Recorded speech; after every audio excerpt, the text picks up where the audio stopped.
Abra a palavra do Senhor no livro de Tiago. Tiago 4, vamos ler dois versículos, o 13 e o 14. Tiago 4, 13. Atendei agora, vós que dizeis: hoje ou amanhã iremos para a cidade tal, e lá passaremos um ano, e negociaremos e teremos lucros. 14. Vós não sabeis o que sucederá amanhã. Que é a vossa vida? Sois apenas como neblina que aparece por instante e logo se dissipa. Eu queria parar por aqui. É suficiente para a gente tirar uma expressão que diz que a nossa vida ela é sutil como a neblina. Há uma tradição que diz que a nossa vida é como o vapor, que ele surge, mas que logo, num instante, se dissipa. E toda vez que eu ponho os olhos nesse texto, alguns sentimentos vêm para o meu coração. A vida é como a neblina. O que é que isso desperta na gente? A palavra do Senhor tem o poder, a faculdade de estabelecer uma relação de crédito. A palavra prolatada ou lida, quando chega no nosso espírito, ela produz um senso de crença, de verdade. E o Senhor, ele tem esse cuidado de nos falar aquilo que é importante, que combate a nossa maneira de viver de qualquer jeito. E eu queria que você se agarrasse nessa verdade que a nossa vida é muito curta. Como um vapor. Eu sei que para alguns essa verdade de vida rápida, que passa ligeiro, que é neblina, pode despertar um certo desespero. Pode. Porque a idade vai passando, os dias vão chegando e é tudo muito ligeiro. E algumas pessoas não sabem lidar com isso, porque não têm uma ideia de eternidade. E se apegam a esse prazo dado aqui entre nós. É por isso que vem uma certa agonia de alma. Alguém me disse essa semana, meio que surpreendido: rapaz, eu não imaginava que chegasse esse tempo tão ligeiro, e eu me peguei hoje me vacinando, a vacina para o idoso. Eu fiquei quieto porque eu não cheguei lá ainda.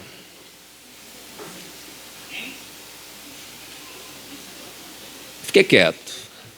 Mas um dia desses, o nosso Natanael, não sei se ele está por aqui,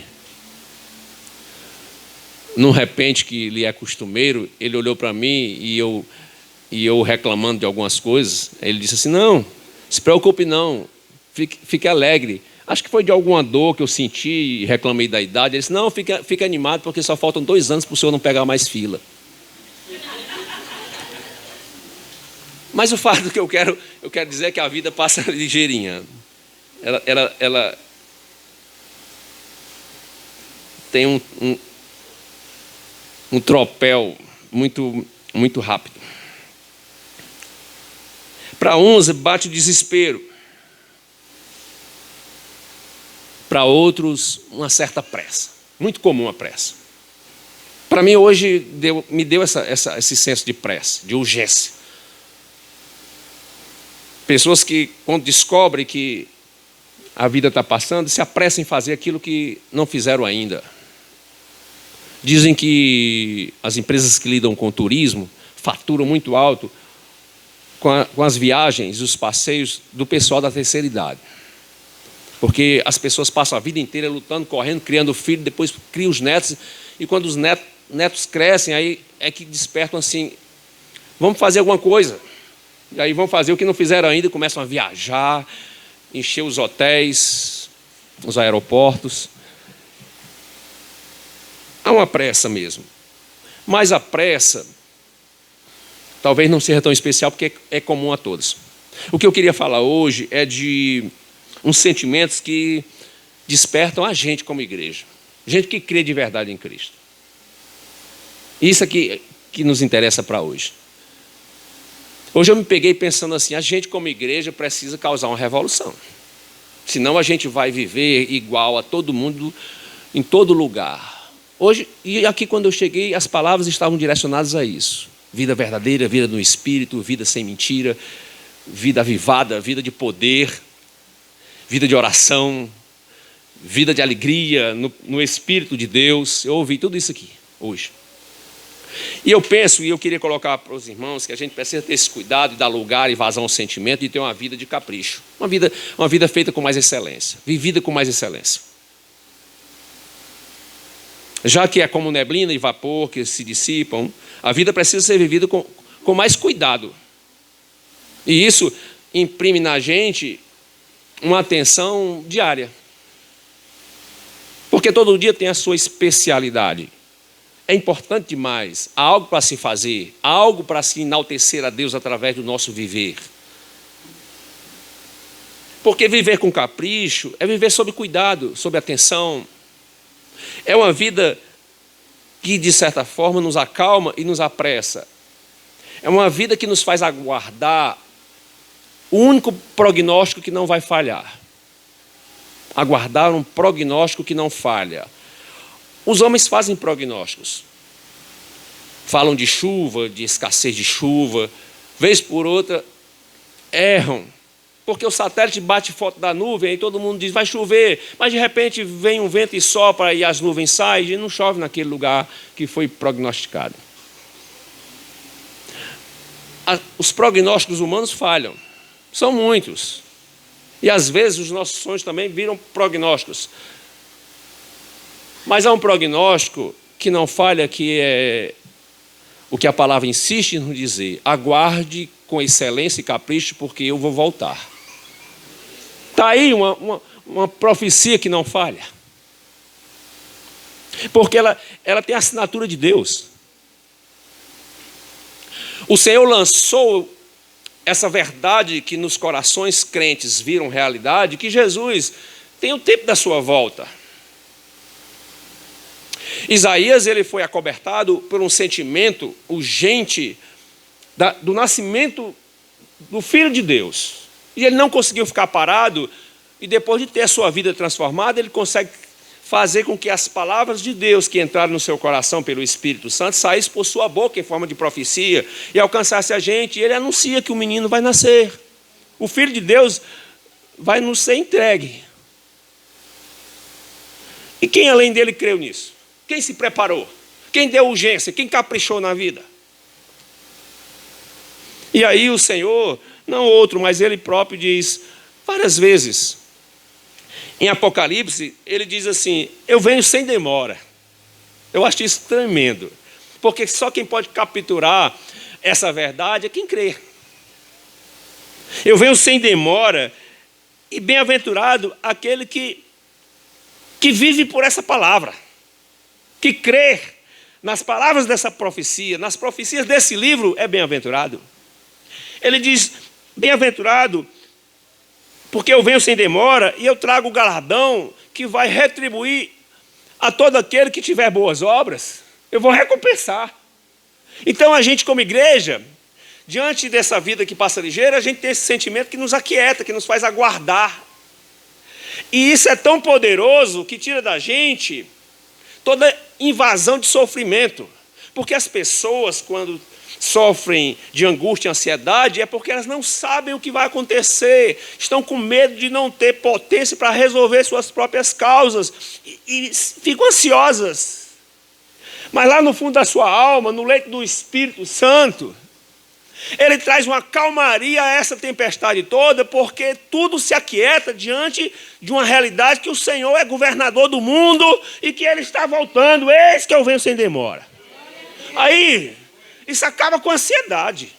Isso dá sossego à alma. Não para seus braços, você vai trabalhar, suas pernas você vai correr, nem sua mente você vai pesquisar a vida, mas acalma o teu espírito. E só pode adorar a Deus quem se acalma. Só pode reconhecer que por além dos montes, que são lindos, grandes, poderosos, dos mares maravilhosos, há um Deus que sustenta todas as coisas com o poder da sua palavra. Aí, no meio desse século 21, onde tudo é muito corrido e você é muito cobrado, vem uma palavra assim: ei, a sua essência não é isso. Eis que eu venho sem demora. E eu vou colher gente de todo lugar, de toda tribo, de toda nação. Gente que vai falar toda língua, mas na minha presença vai falar uma língua só. Aleluia. A linguagem do Espírito. E eu chamo isso de aguardar com contentamento. Saber aguardar. Quando a gente está aqui adorando. Porque não tem nada melhor. A gente torce que o relógio pare. Que as horas não passem. Porque é bom se a gente conseguir vencer o sono, o cansaço do dia. Isso, coisas próprias da carne, a gente ficar no espírito. A gente fica gostando tanto do ambiente criado por Deus. Que a gente vai longe, vira vigília. Quando a gente não faz a vigília aqui, a gente faz no caminho de casa, quando chega em casa, dá uma adrenalina santa que você custa dormir, porque o Espírito Santo quer conversar contigo.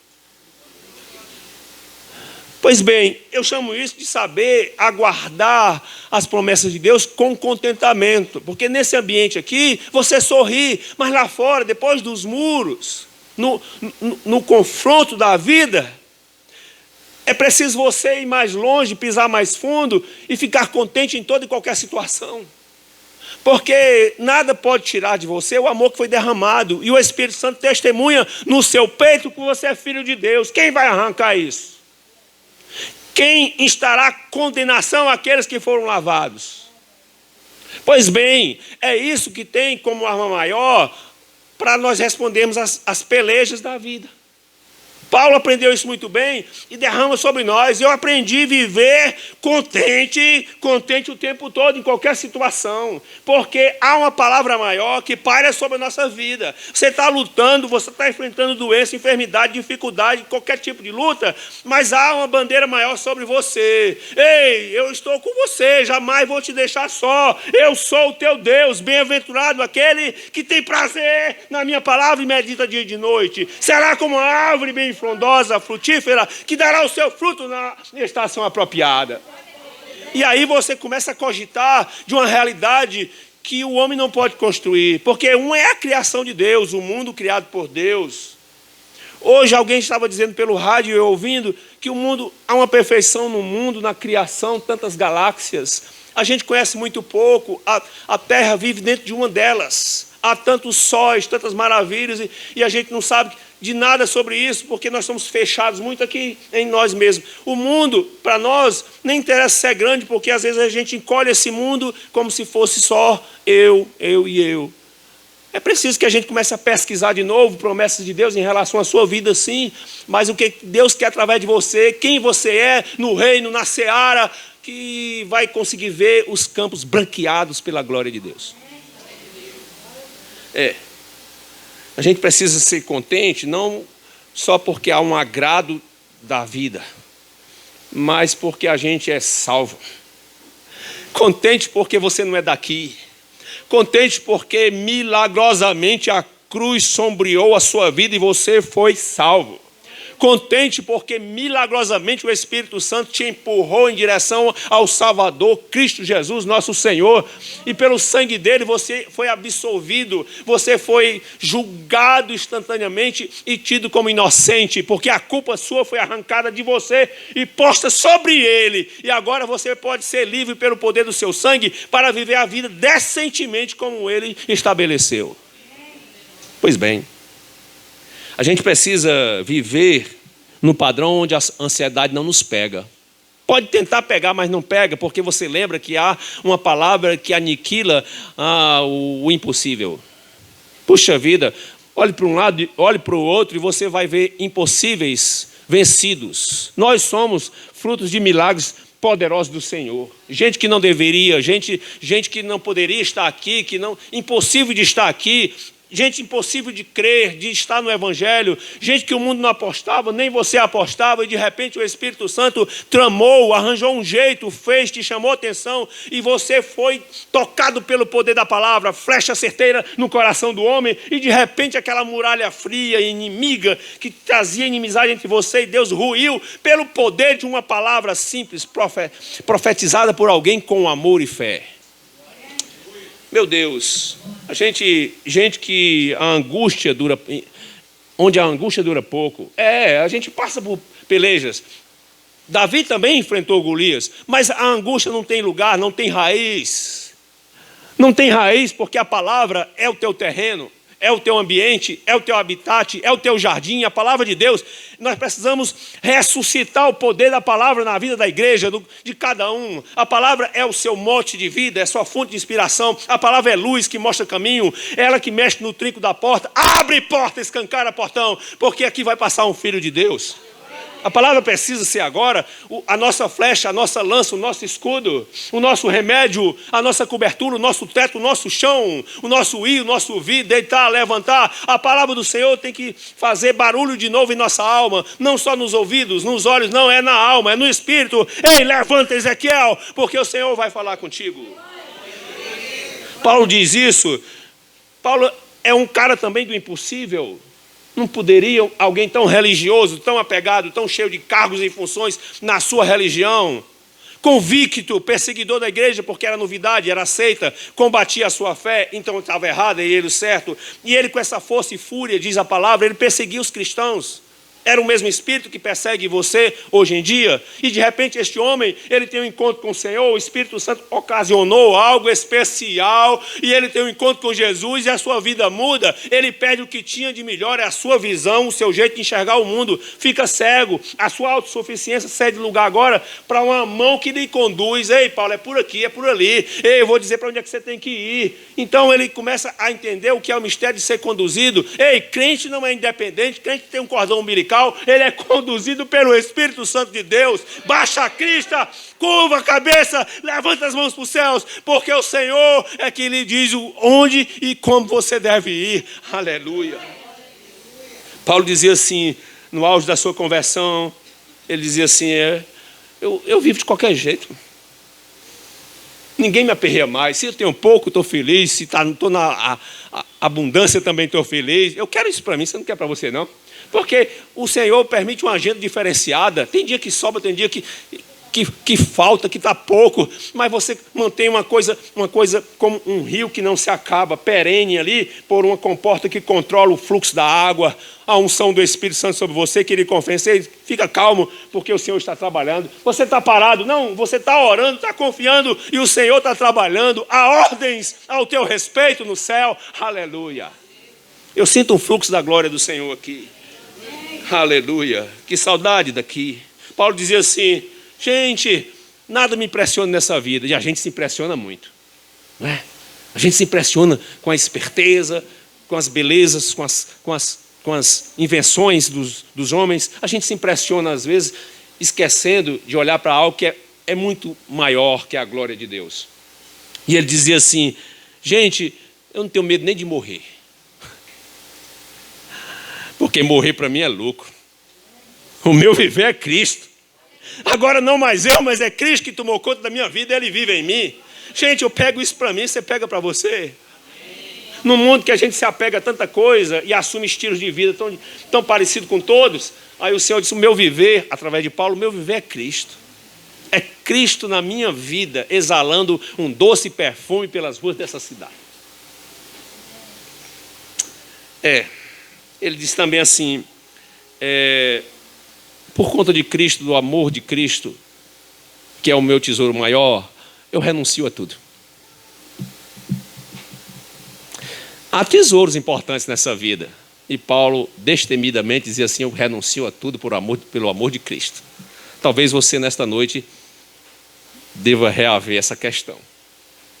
Porque o mundo é um conquistador,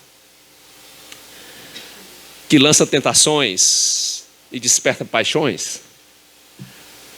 E é preciso você, de vez em quando, voltar para a essência do Evangelho, para a lágrima sincera, para o joelho diante do altar do Senhor, no primeiro degrau do altar de Deus e se ajoelhar para que o Senhor derrame de novo misericórdia e graça e a gente possa viver os melhores dias no poder do Espírito Santo aqui na terra. Escute, eu disse que é preciso a gente viver com capricho.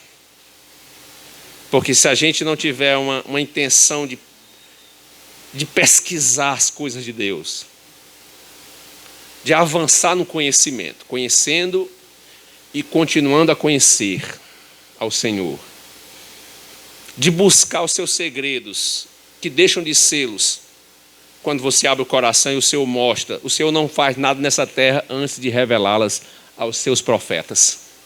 Então você também é passível da revelação, da claridade de Deus a respeito de todas as coisas. A questão é achar o tempo de Deus, o lugar certinho. Não, o tempo de Deus não. Eu imagino Deus derramando graça e misericórdia. É o seu tempo mesmo, é o meu tempo.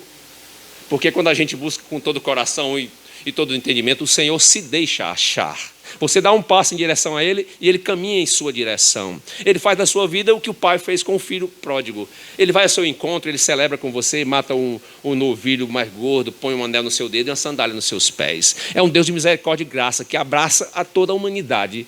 É um Deus poderoso que com o sopro da sua voz criou todas as coisas, inclusive as galáxias desconhecidas ainda. E é o mesmo Deus que dá um jeitinho de se espremer dentro da gente. O Espírito não tem nenhuma resistência a um coração quebrantado. Ele resiste ao soberbo, mesmo estando na igreja. O soberbo, ele resiste, mas resiste duramente. Não tem nada quem possa colocar o Espírito Santo dentro de um coração duro. Mas ao fraco, ele diz ser forte. Levanta o abatido, restaura o ferido. É o bom samaritano que passa bálsamo nas feridas da vida e ainda paga a hospedagem. Você vai viver por minha conta. Aleluia. Bem que você poderia dar glória a Deus aí. Bem que você poderia dar glória a Deus aí. Porque a gente acha que pode todas as coisas com a própria mão. Não é o meu esforço, o meu talento não, gente. O talento vem do Senhor. Mas a palavra da vitória parte da sua boca, do seu coração, do centro do seu amor. O trono da glória de Deus. O nosso lugar é estar com Ele. Escute. A vida precisa ser vivida com capricho, sim. Aguardar em contentamento, com contentamento, é a nossa missão. Mas há algo maior que me desperta diante dessa palavra, que a vida é como uma neblina, passa ligeiro. Esses meninos que sentam aqui acham que são mais privilegiados, mas passa ligeiro para todo mundo. É como vapor. Pois bem, e aí eu imagino que esse sentimento deve estar dentro da gente, que é um sentimento que eu chamo de completar a medida. Viu, pastor Wesley? Completar a medida. Viu, Jardel? Um sentimento de, além de viver com contentamento, isso poderia virar um compromisso nosso nesta noite. Levante sua mãozinha aí.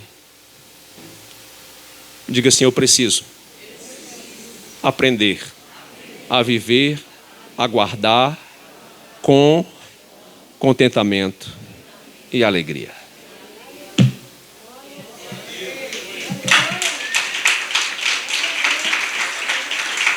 Mas há, ao meu ver, nessa pressa de Deus, relógio eterno,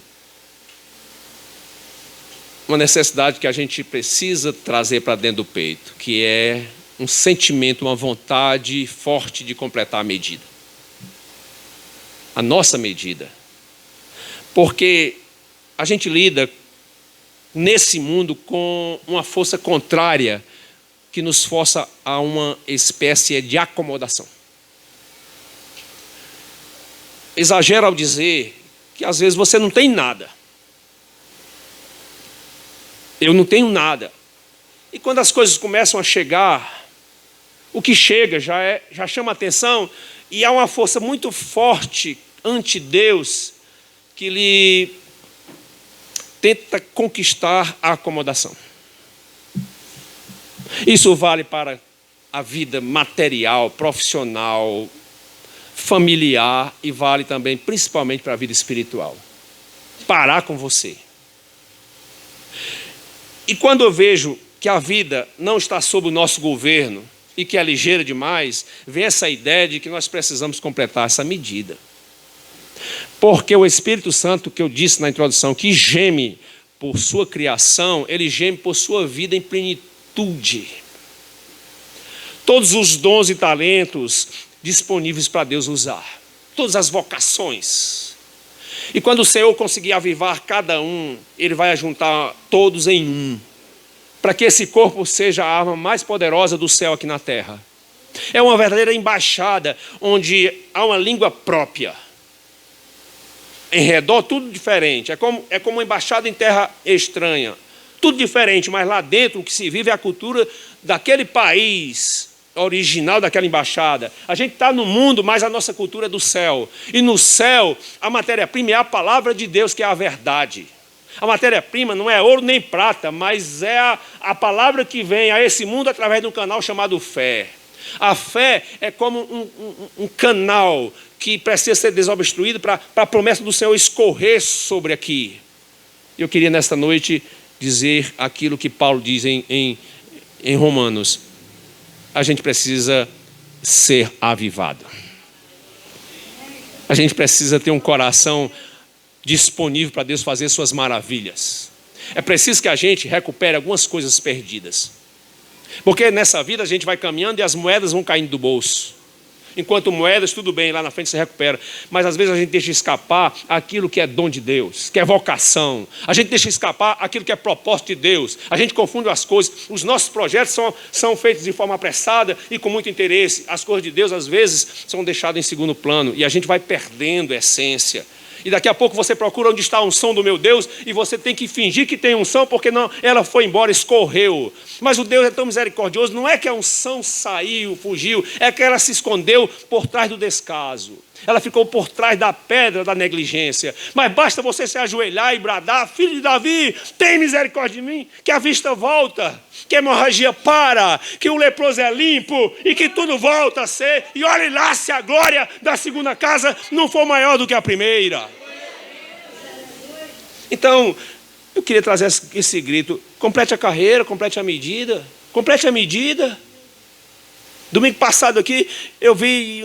Domingo passado, não, no outro. Há 2 domingos, né, atrás. No momento aqui de busca do Espírito Santo, eu vi coisas inéditas aqui. Gente pulando verdadeiramente na presença de Deus, porque não conseguia ficar parado. Complete sua medida. Eu vou me esforçar. Eu fiz uma realiança com o Senhor hoje. Eu digo: Senhor, eu vou me esforçar para completar a minha medida. E o bom é que a gente não sabe o tamanho, aonde a régua para. É Deus que marca. E via de regra, quando a nossa medida se completa, ela não acaba, ela se transfere, vai para alguém. Não é Elias. Elias é eterno, mas na terra ele teve tempo, demorou e teve que passar para frente para Eliseu. Então, a medida dele foi tão completa e Eliseu foi tão apegado às coisas de Deus que disse: eu quero 2 medidas. Eu quero dobrar dessa unção.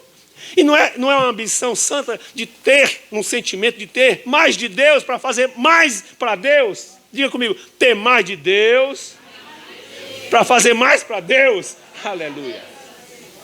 E o Senhor dobra os milagres, a unção, o comportamento e vai em frente. Complete a medida. É uma palavra tão secreta, mas ao mesmo tempo tão revelada. Servo bom e fiel. Diga comigo: servo bom e fiel. Foste fiel no pouco. Só por isso, no muito eu te colocarei. Aleluia.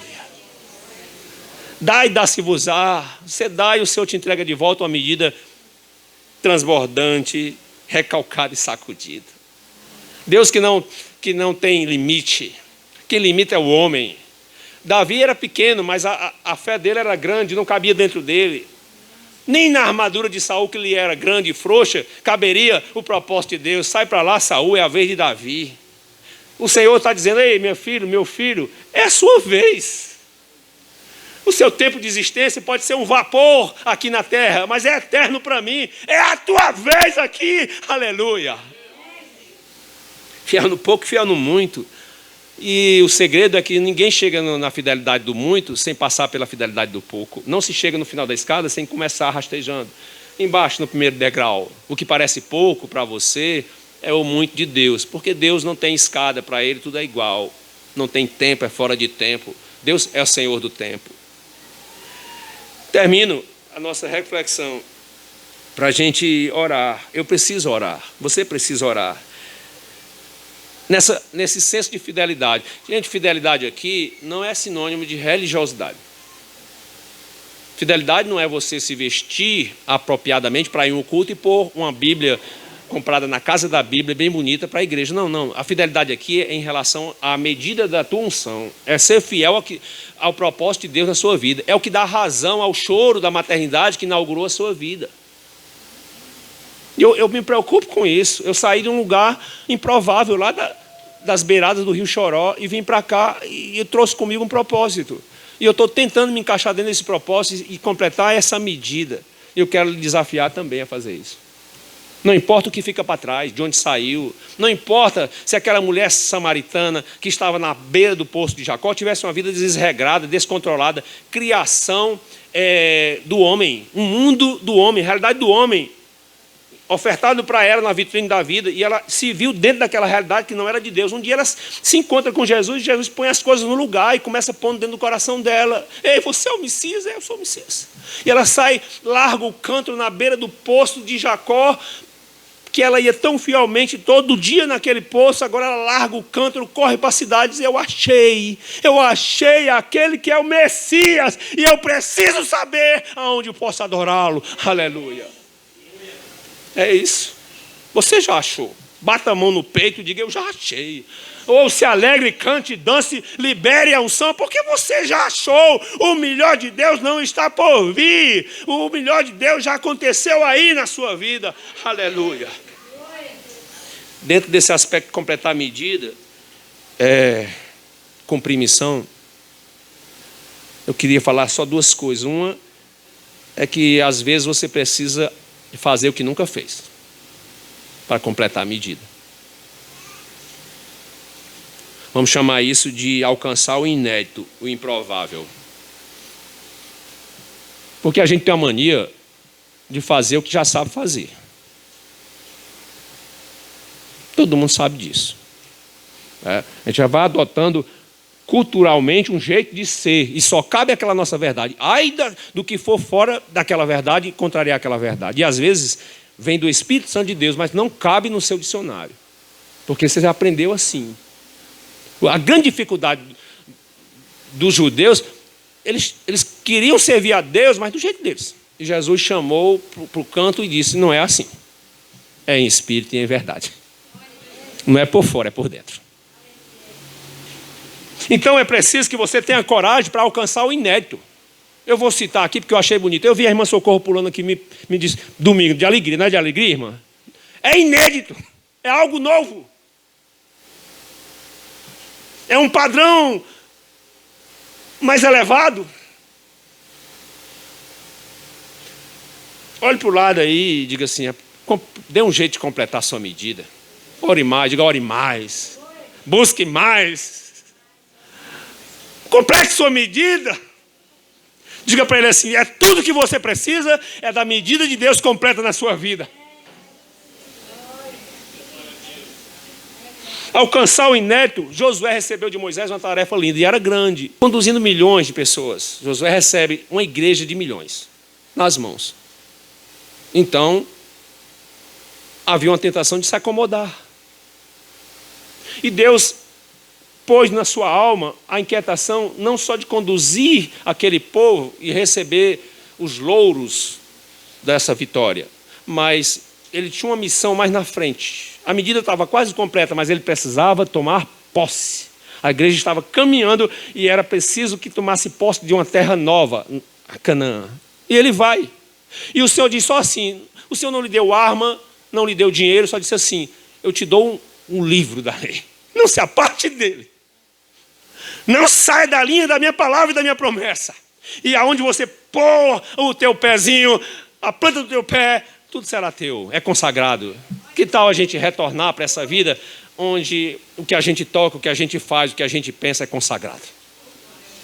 Aleluia.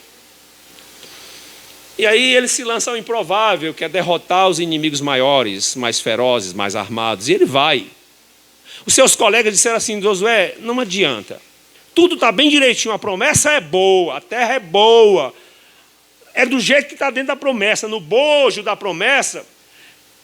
é uma fotografia de tudo que está lá naquela terra. Mas tem um detalhe, ela está guardada, armada e possuída por homens ferozes, por inimigos grandes, são gigantes. E nós como gafanhotos. Aí Josué disse, mas não é assim. Josué olha para um lado e não vê tanque de guerra, não vê muito recurso, nem muito dinheiro, mete a mão no bolso, nem bolso tinha. Mas aí ele se lembra do Senhor, de Yahvé. Ele se lembra de Jesus, o nosso Jesus já estava lá com ele também. E aí ele lembra disso, não chore não se agonie não, se desespere não, se a notícia é ruim, eu tenho uma notícia maior, ei, o Senhor, quando der o inimigo em nossas mãos, nós os possuiremos, aleluia! Não é em busca do inédito, do improvável, do impossível? Complete sua medida. Como é que eu sei, pastor? Quando você se ajoelha, quando você busca uma grande chance do Senhor mostrar para onde você deve ir. Acaba o tiroteio, as escuras, e Deus começa a clarear a vida. Quando a gente busca, quando a gente lê, quando a gente medita, quando a gente chora, quando a gente ora, quando a gente se quebranta, quando a gente ouve, quando a gente obedece, a vida começa a clarear e o caminho é mostrado. Quando eu digo complete a medida, é preciso que você comece a fazer uma prospecção pela fé. Sabe? Onde eu vou, com que força eu vou, sair do marasmo, sair da estagnação, da cisterna rota da vida, que às vezes a pessoa é forçada a ficar ali só para sobreviver numa trincheira. Mas eu digo para você nesta noite que é preciso sair das trincheiras, porque Satanás, ele quer que você fique na trincheira, com medo de morrer. Aí o Senhor diz através de Paulo para Timóteo, eu não dei para você espírito de medo, de covardia, mas de destemor, de fé. Eu dei um espírito excelente, como dei a Daniel, no meio da Babilônia, na terra dos caldeus. Costume estranho, deuses estranhos. Um dia Deus escreve para o rei Beltesazar na parede, eu te vi, eu te medi, eu te calculei, e eu vou tomar o teu reino e entregar para os outros. Ninguém entendeu nada, a linguagem espiritual. Chama quem? Os magos não sabem, feiticeiros não. Então, aí disseram assim, chama Daniel, porque nele tem um espírito excelente. Aleluia. E Daniel nos representa. Você não precisa de força, você precisa de um espírito excelente, você precisa de uma vida cheia do Espírito Santo. Deus vai revelar as coisas ocultas, vai decifrar os enigmas da vida, e você vai caminhar cantando e celebrando, porque o mar vai abrir e as muralhas vão cair em o nome de Jesus Cristo.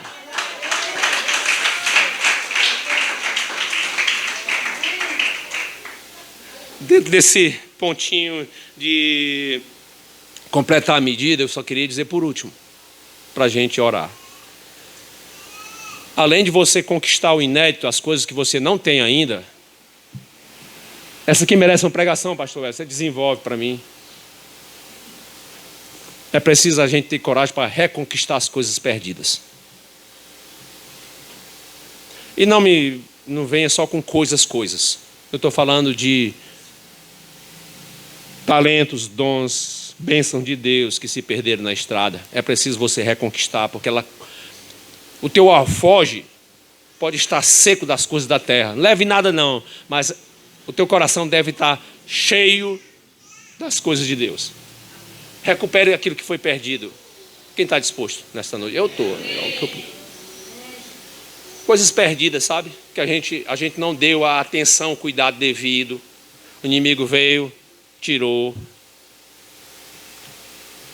Posições espirituais, eu não queria falar não, vou falar daqui. Posições espirituais no reino de Deus. Preste atenção, gente, acorde aí.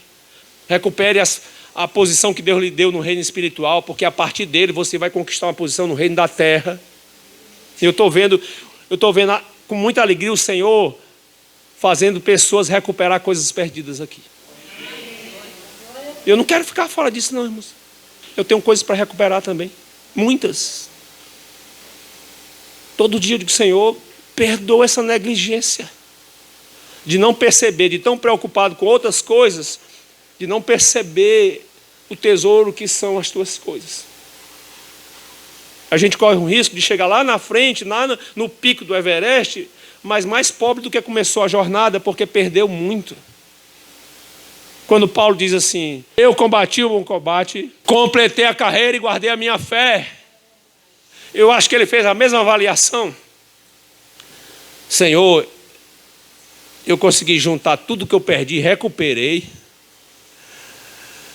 E de certa forma, eu quero me lançar em gratidão diante de Ti, com tudo que o Senhor me deu aos cuidados meus. Estão aqui, Senhor. Vidas, bênçãos, histórias, testemunhos, eu te entrego, Senhor. Combati o bom combate, completei a minha carreira, guardei a fé. É preciso reconquistar coisas que se perderam. Ontem lá eu não vou repetir, né, irmã Jane, porque ontem a gente conversou sobre coisas que são impossíveis nos nossos dias. E que é preciso recuperar. Eu vou abrir aqui, vou ler. Romanos 12. Se você for rápido aí, abre em Romanos 12. Coisas que a igreja precisa recuperar e você precisa recuperar.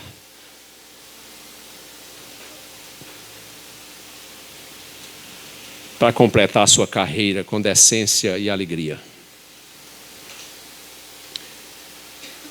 Romanos 12, 9 diz assim, eu vou só ler por falta de tempo, mas tem assim: o amor seja sem hipocrisia. Olha aqui para mim.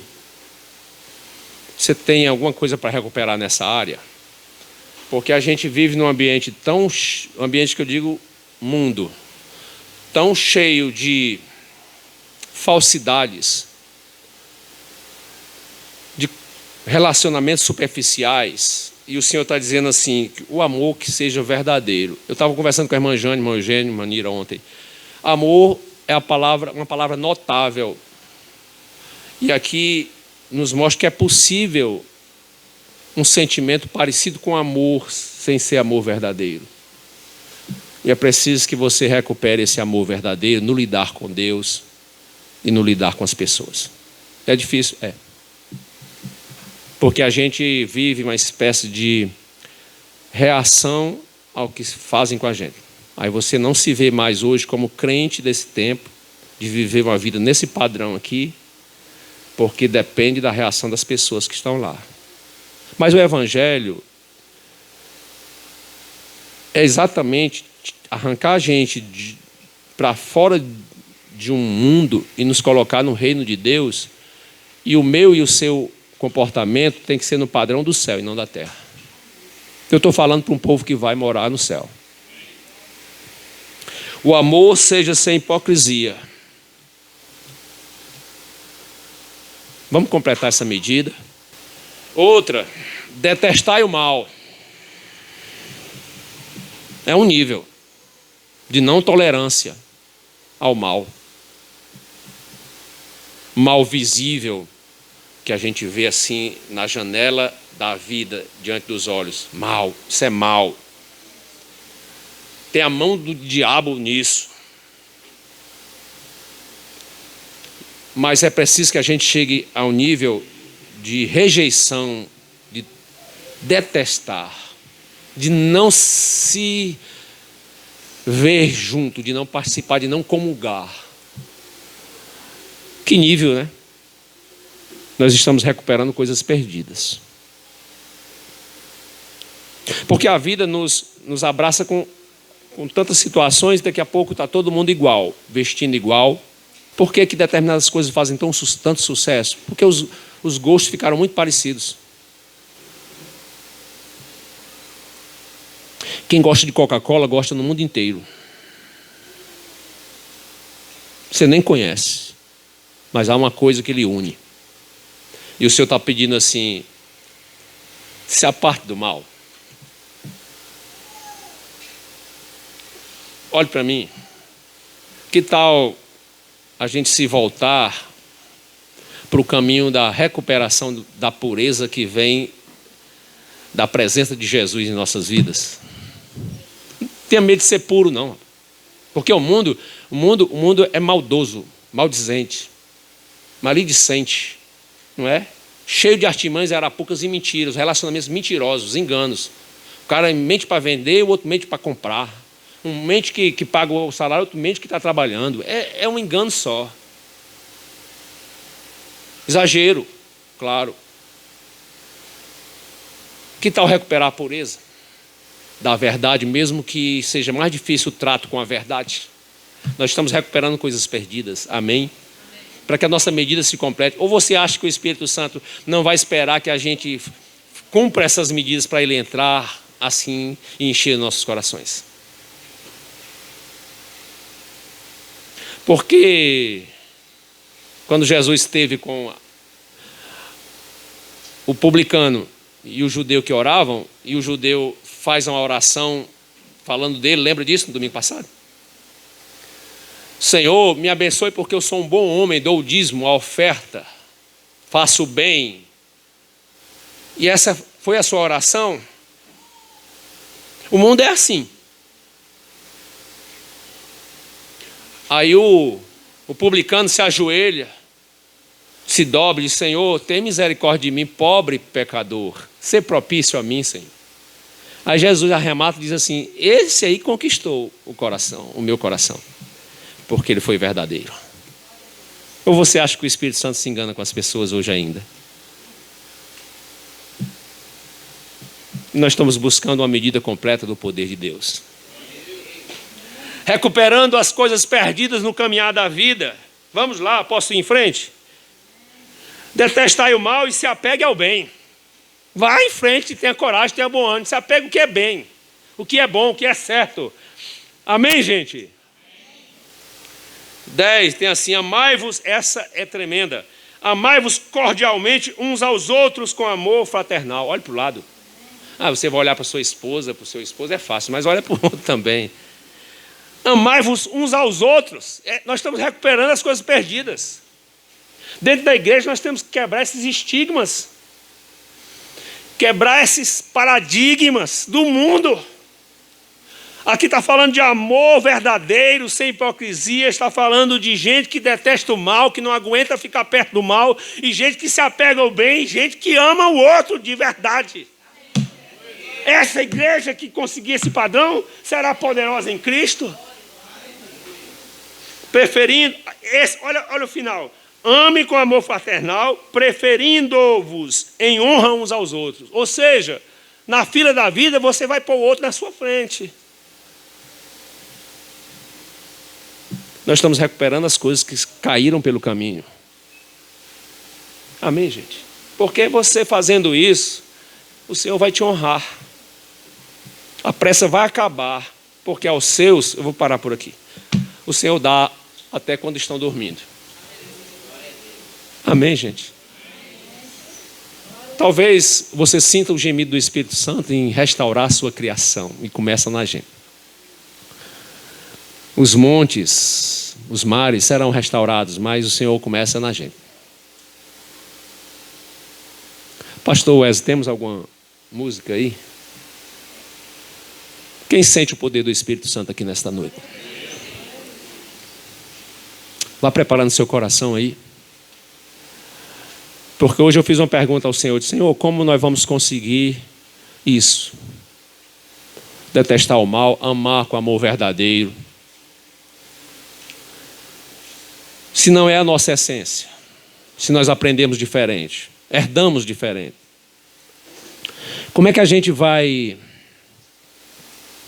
amar fraternalmente uns aos outros?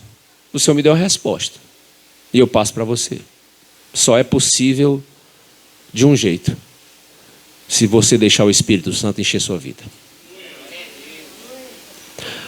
Escute. Uma pessoa cheia do Espírito Santo não precisa mais se afastar do pecado. Lutar para se afastar do pecado. Porque quem está cheio do Espírito Santo não cogita do pecado. Nem existe. Sabia? É tão distante que você perde a noção. Quem está cheio do Espírito Santo não fica pelejando para não sair da presença de Deus. Sabe? Ali, se existe um limite da presença de Deus, ele vai até o limite.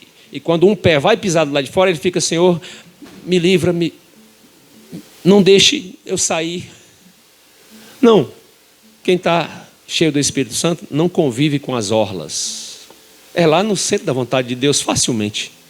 O grande segredo é, com todo o seu esforço, com todo o seu entendimento, com todo o seu amor, busque o Espírito Santo. E quando ele encher cada medida da sua vida, a vida terá alcançado outro padrão. Aleluia.